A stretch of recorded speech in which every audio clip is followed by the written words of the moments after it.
कैसा होता अगर अभी 21वीं सदी के बजाय 11वीं सदी चल रही होती। अगर हम अभी 11वीं सदी में होते तो ब्रह्मांड के बारे में हमारे क्या विचार होते? हमारे विचार होते कि धरती फ्लैट है। सूर्य, चंद्रमा और अन्य 5 ग्रह मरकरी, वीनस, मार्स, जुपिटर और सैटर्न सभी पृथ्वी के चारों ओर घूमते हैं। यहाँ तक कि आसमान में दिखने वाले तारे भी पृथ्वी की ही परिक्रमा करते हैं। कैसा था हमारा अभी से 1000 साल पहले अंतरिक्ष विज्ञान का ज्ञान?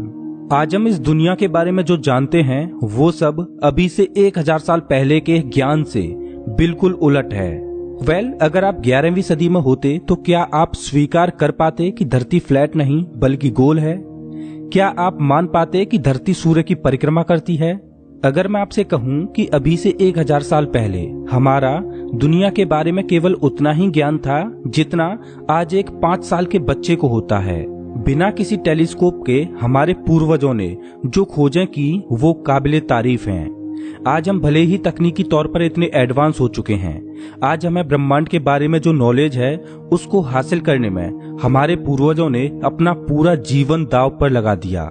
नमस्कार दोस्तों, मैं हूं श्याम तोमर। स्वागत करता हूं आपका इस वीडियो में, जिसमें हम जानेंगे कि कैसे एस्ट्रोनॉमी प्राचीन से आधुनिक बनी। जितना आज हम इस ब्रह्मांड के रहस्यों को खोजने के लिए उत्सुक हैं, आज से हजारों साल पहले भी लोग ब्रह्मांड के रहस्यों को खोजने के लिए उतने ही उत्सुक थे। फर्क सिर्फ इतना है कि ब्रह्मांड के रहस्यों से पर्दा उठाने के लिए आज हमारे पास टेक्नोलॉजी है और हजारों साल पहले उनके पास कुछ भी नहीं था। तकनीक की मदद से तो किसी भी रहस्य से पर्दा उठाना आसान हो जाता है। चुनौती तो तब मिलती है जब बिना किसी तकनीक के अनसुलझे सवालों से पर्दा उठाया जाए। हमारे पूर्वजों को एस्ट्रोनॉमी की बहुत ज्यादा नॉलेज थी। उस समय टेलीस्कोप तो छोड़ो, लेंस का भी आविष्कार नहीं हुआ था। दरअसल प्राचीन काल में हमारे पूर्वज स्टार कॉन्स्टेलेशन को बड़े ही ध्यान से ऑब्जर्व किया करते थे, और करें भी क्यों ना, क्योंकि उस समय घड़ी या कैलेंडर का आविष्कार नहीं हुआ था। समय को मापने की कोई भी तकनीक ना होने के बावजूद भी प्राचीन लोग समय का अनुमान लगाने में माहिर थे, क्योंकि वो रात के समय में आसमान को बड़े ही ध्यान से पढ़ते थे, जिससे उन्हें ऋतुओं के बदलने का अंदाजा लग पाता। लेकिन उस समय वो लोग ये नहीं जानते थे कि आसमान में मौजूद तारे आखिर हैं क्या। प्राचीन लोगों के लिए हर रोज सूर्य का पूर्व से निकलकर पश्चिम में ढलना, रात के समय में चांद का चमकना और चंद्रमा के आकार का घटना बढ़ना और रात के काले आसमान में तारों का झिलमिल कर चमकना उनके लिए ये किसी चमत्कार से कम नहीं था। इसलिए वो लोग इन सब प्राकृतिक घटनाओं को धार्मिक तौर पर जोड़ देते। उस दौर में विज्ञान का इतना विकास नहीं हुआ था कि वो लॉजिकल तरीके से इन सब प्राकृतिक घटनाओं को समझ पाते। लेकिन प्राचीन समय में उन्होंने तारों को पढ़ने में इतनी महारत हासिल कर ली थी कि वो लोग स्टार कॉन्स्टेलेशन को नेविगेशन के तौर पर इस्तेमाल करते थे। वो लोग सूर्य और चंद्रमाओं को भगवान के रूप में पूजते थे। हालांकि आज भी कुछ धर्मों में लोग चांद सूरज को देवताओं का दर्जा देते हैं। प्राचीन समय में जब चंद्र ग्रहण या सूर्य ग्रहण लगता तो वो मानते कि उनके भगवान पर संकट आन पड़ा है और किसी राक्षस ने उनके भगवान को खा लिया है। जब प्राचीन समय में वो लोग तारों को पढ़ते थे, तब वो एक चीज नोटिस करते कि कुछ तारे ऐसे हैं जो अपनी जगह हर रोज बदलते हैं। अब ऐसा कैसे संभव है? स्टार कॉन्स्टेलेशन में सभी तारे अपनी अपनी जगह पर स्थिर होते हैं, लेकिन कुछ गिनती के ही तारे ऐसे थे जो हर रोज अपनी स्थिति बदल लेते। प्राचीन खगोलविदों ने एक और चीज नोटिस की कि जो तारे हर रोज अपनी जगह बदलते थे वो आसमान के अन्य तारों की अपेक्षा कुछ ज्यादा ही चमकते थे। हर रोज अपनी जगह बदलने वाले तारों को पढ़ने के बाद प्राचीन खगोलविदों ने ये निष्कर्ष निकाला कि जो बॉडीज अपने स्टार कॉन्स्टेलेशन में स्थिर हैं, जो अपनी जगह नहीं बदल रही, वो सब तारे हैं, और जो बॉडीज हर रोज अपनी जगह बदल लेती हैं वो सब ग्रह हैं। बिना किसी टेलीस्कोप के ग्रहों को खोज निकालने का क्या कमाल का लॉजिक था उनका। उन्होंने बिना किसी टेलीस्कोप के आसमान में 5 ग्रहों को खोज लिया: मरकरी, वीनस, मार्स, जुपिटर और सैटर्न। हालांकि प्राचीन खगोलविदों ने बिना किसी टेक्नोलॉजी के 5 ग्रहों को तो खोज लिया, लेकिन उस समय वो लोग ये मानते थे कि सभी 5 ग्रह पृथ्वी का ही चक्कर लगाते हैं और सूर्य, चंद्रमा भी पृथ्वी का ही चक्कर लगाते हैं। हालांकि उस समय उनको ये भी नहीं पता था कि धरती गोल है। वो मानते थे कि धरती फ्लैट है। यूरेनस और नेपच्यून प्लैनेट को नेकेड आई से नहीं देखा जा सकता, इसलिए वो लोग इन ग्रहों की खोज नहीं कर पाए। खोजे गए 5 ग्रहों को वो लोग देवताओं का दर्जा देते थे। समय गुजरता रहा और वो लोग समुद्रों के रास्ते लंबी लंबी दूरियां तय करने लगे। जब वो विशाल समुद्रों के बीचों बीच होते तो वो लोग नोटिस करते कि उन्हें समुद्रों के किनारे दिखाई नहीं देते। हो सकता है कि ज्यादा दूर आने की वजह से उन्हें किनारे दिखाई नहीं देते हों, लेकिन वो लोग ये भी नोटिस करते कि जब कोई शिप सामने से आती तो सबसे पहले उन्हें उस शिप की चोटी दिखाई देती। जैसे जैसे शिप पास आती जाती वैसे वैसे शिप का ऊपरी हिस्सा और ज्यादा दिखने लगता। जब शिप ज्यादा पास आ जाती तब उन्हें शिप पूरी तरह से ऊपर से नीचे तक दिखाई देती। ऐसे ही कुछ अनुभवों को मद्देनजर रखते हुए उन्हें एहसास होता कि कहीं न कहीं पृथ्वी का सरफेस कर्व तो नहीं, क्योंकि ऐसा अनुभव तो केवल तभी हो सकता था जब पृथ्वी गोलाकार हो। लेकिन उस समय उनका मानना यही था कि पृथ्वी फ्लैट है। लेकिन उनके साथ होने वाले अनुभव उन्हें लॉजिकली उनकी मान्यताओं के विरुद्ध सोचने पर मजबूर कर देते। कुछ लोगों ने पुरानी मान्यताओं को नजरअंदाज करते हुए स्वीकार किया कि पृथ्वी गोल है। उस समय लोग 2 गुटों में बंटने लगे। कुछ लोगों ने पृथ्वी के गोल होने का समर्थन दिया, लेकिन ज्यादातर लोग फिर भी मानते थे कि पृथ्वी गोल नहीं बल्कि फ्लैट है। हालांकि उस समय पृथ्वी को फ्लैट मानने वाले लोगों की मान्यता गलत नहीं थी, क्योंकि उनके पास ऐसा कोई भी ठोस वैज्ञानिक सबूत नहीं था जो ये साबित कर पाता कि पृथ्वी गोल है। उस समय वो लोग केवल लॉजिकली ही सोच सकते थे। अपने लॉजिक के आधार पर निष्कर्ष निकाल पाना उनके लिए कठिन हो रहा था। उन्होंने कुछ और चीजों को भी नोटिस किया, जैसे चंद्र ग्रहण के दौरान चांद पर परछाई का गोलाकार बनना। ये भी इसी तरफ इशारा कर रहा था कि पृथ्वी गोल है। लेकिन इतनी सारी ऑब्जर्वेशन से भी ये साबित नहीं हो पा रहा था कि पृथ्वी गोल है। लेकिन प्राचीन ग्रीक वासी ये मान चुके थे कि पृथ्वी गोल है। बिना किसी तकनीक के उस समय एरेटोस्थिनीज ने पृथ्वी के साइज को ही कैलकुलेट कर लिया और उनका मेजरमेंट पृथ्वी के एक्चुअल साइज के लगभग बराबर ही था। सबसे बड़ी बात तो ये थी कि उस समय लोगों को पृथ्वी की ज्योग्राफी के बारे में भी कोई ज्यादा जानकारी नहीं थी। उस समय उन्हें ये भी नहीं पता था कि समुद्र की दूसरी साइड में भी लोग रहते होंगे।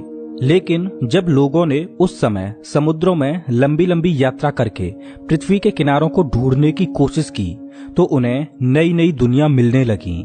साल 1492 में क्रिस्टोफर कोलंबस ने इसी तरह से अमेरिका की खोज की।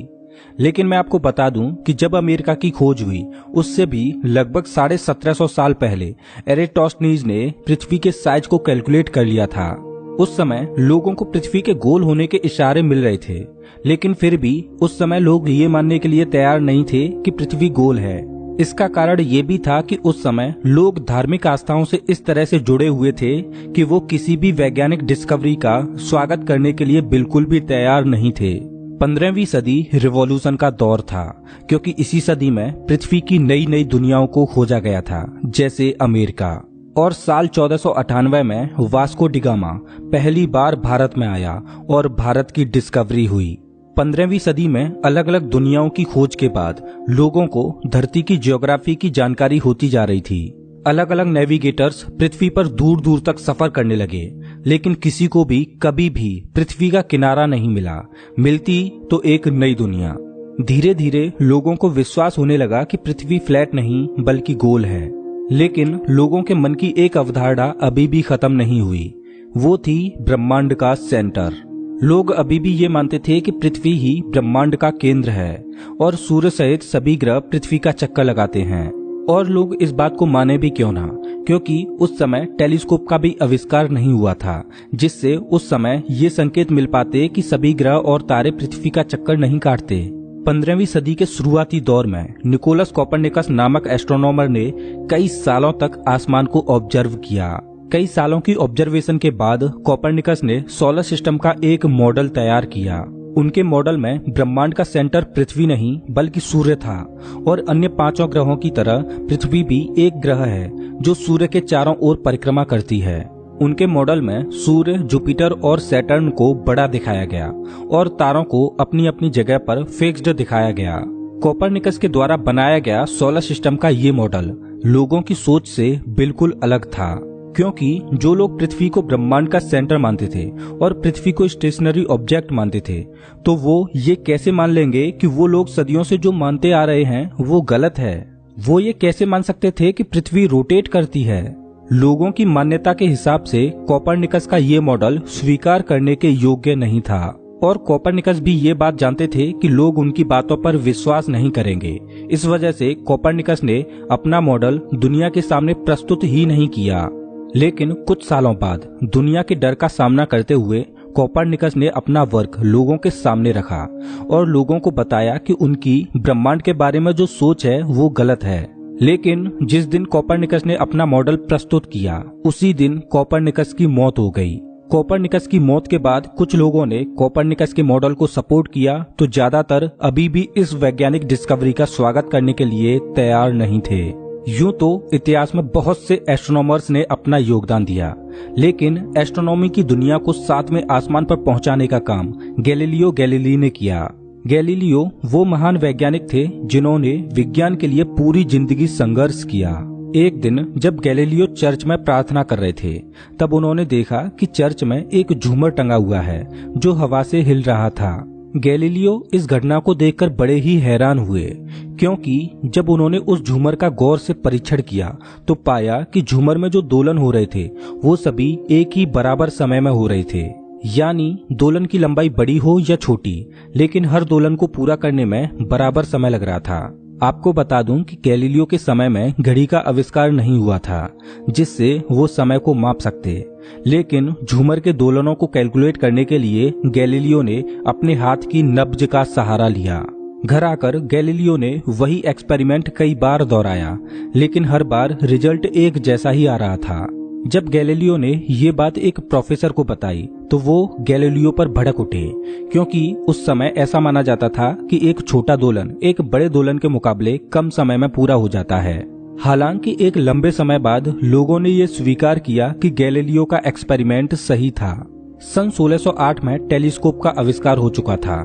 जब गैलीलियो को ये पता चला कि एक ऐसी डिवाइस है जिससे ब्रह्मांड में मौजूद दूर की चीजों को बड़ी ही आसानी से साफ साफ देखा जा सकता है, तो उन्होंने 1609 में अपना खुद का ही टेलीस्कोप बना लिया। हालांकि उनका टेलीस्कोप बहुत छोटा था, लेकिन रात के समय में आसमान को देखने के लिए वो टेलीस्कोप पर्याप्त था।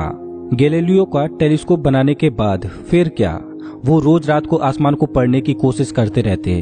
आसमान को पढ़ते पढ़ते उन्होंने जनवरी 1610 में 4 छोटी छोटी बॉडीज को ऑब्जर्व किया जो कि जुपिटर के चारों ओर अलग अलग ऑर्बिट में घूम रही थीं।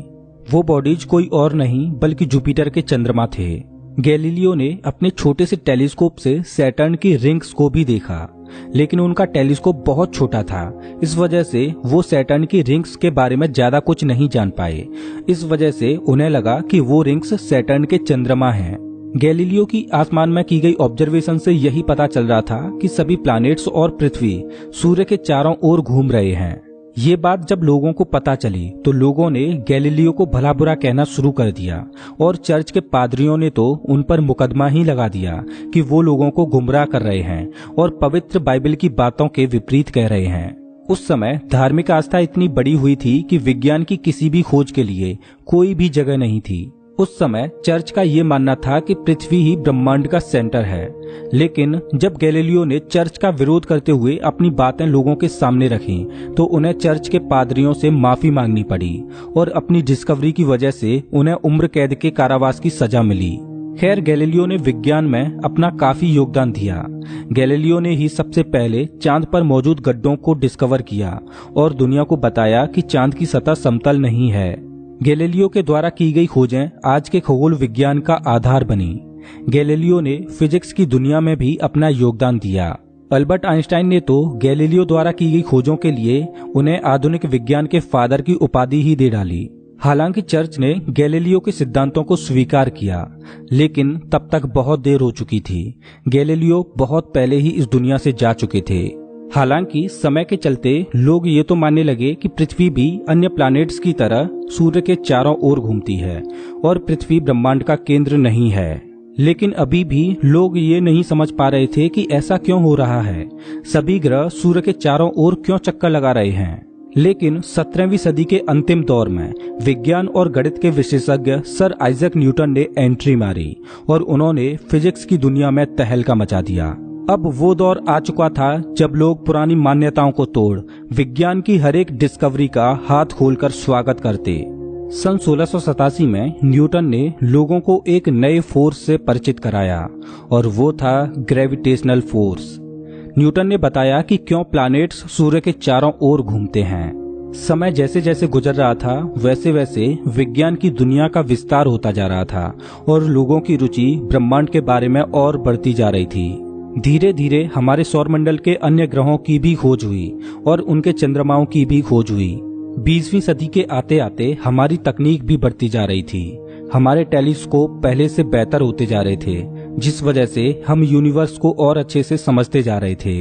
हमें ये भी पता चला कि जिस आकाश गंगा में हमारा सूर्य है वो ब्रह्मांड में अकेली नहीं है, बल्कि ऐसी ही अनगिनत आकाश गंगाएं ब्रह्मांड में मौजूद हैं। 1903 में कैलिफोर्निया में एक बड़ा टेलीस्कोप बनाया गया जिसको बनाने में तकरीबन 11 साल लगे और इसी टेलीस्कोप ने हमें एहसास कराया कि दुनिया मिल्की वे गैलेक्सी के भी बाहर है। 20वीं सदी में हमने कई ऐसी उपलब्धियों को हासिल किया जिसने अंतरिक्ष के मामले में हमारी सोच को ही बदल दिया। 4 अक्टूबर 1957 को मानव जाति ने इतिहास बदल दिया, क्योंकि ये वो दिन था जब सोवियत यूनियन ने स्पुतनिक 1 नाम की सैटेलाइट को पृथ्वी के ऑर्बिट में सफलतापूर्वक लॉन्च किया। अब तक इंसान केवल अनुमान ही लगाते थे कि पृथ्वी गोल है, लेकिन 4 अक्टूबर 1957 को मानवता ने स्पुतनिक 1 नाम की सैटेलाइट को पृथ्वी के चारों ओर चक्कर लगाने के बाद पृथ्वी के गोल होने का ठोस सबूत प्रस्तुत किया। हालांकि अब तक लोग मान चुके थे कि पृथ्वी गोल है, लेकिन इसका पहला एहसास उन्होंने सैटेलाइट का पृथ्वी के चारों ओर घूमने के बाद किया। 1971 में यूरी गागरिन ऐसे पहले व्यक्ति बने जो आउटर स्पेस में गए और 1969 में इंसान ने वो कर दिखाया जिसकी कभी किसी ने कल्पना भी नहीं की थी। 1969 में नासा के अपोलो 11 फ्लाइट के जरिए इंसान ने चांद की सतह को भी छू लिया। आज हमारे हबल टेलीस्कोप जैसी बड़ी बड़ी मशीनें ब्रह्मांड के रहस्यों को खोजने में लगी हैं। आज स्पेस एक्सप्लोरेशन के बारे में तो आप जानते ही हो। आज हम यूनिवर्स के बारे में जो भी जानते हैं उसके पीछे बहुत सारे खगोलविदों का हाथ है, जिन्होंने इस दुनिया को समझने के लिए अपना पूरा जीवन दांव पर लगा दिया। दोस्तों, अगर आपको ये वीडियो अच्छा लगा हो तो इसे लाइक करें और ऐसे ही मजेदार वीडियोज के लिए चैनल को सब्सक्राइब करें, साथ ही बेल आइकन दबाएं।